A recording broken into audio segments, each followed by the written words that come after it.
ഹരികൃഷ്ണ. ശ്രീ ലളിത സഹസ്രനാമ സ്തോത്രത്തിലെ ദേവിയുടെ 32ാമത്തെ നാമമായ രത്നഗ്രൈവേയ ചിന്താക ലോലമുക്ത ഫലാന്വിത. ഗ്രൈവേയം എന്നാൽ കഴുത്തിനോട് ചേർന്നിരിക്കുന്ന ആഭരണം. ചിന്താകം എന്നാൽ പതക്കം അല്ലെങ്കിൽ ലോക്കറ്റ്. മുക്താഫലം മുത്തുമണികൾ. കണ്ഠത്തിനോട് ചേർന്ന് ധരിച്ചിരിക്കുന്ന ആഭരണമായ ഗ്രൈവേയത്തിൽ ഒരു പതക്കമുണ്ട്.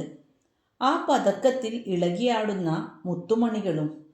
അങ്ങനെയുള്ള ഇളകിത്തുടിക്കുന്ന മുത്തുമണികളുടെ തിളക്കത്താൽ ഭംഗിയേറിയ കഴുത്തോടു കൂടിയവൾ.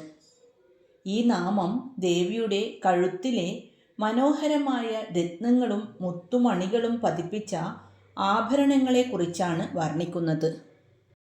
കഴുത്തിനോട് ചേർന്ന് കിടക്കുന്ന ഗ്രൈവേയം വിവിധ വർണ്ണങ്ങളിലുള്ള രത്നങ്ങൾ കൊണ്ട് നിർമ്മിച്ചതാണ്. ഇത് ദേവിയുടെ തേജസ്സിനെ വർദ്ധിപ്പിക്കുന്നു.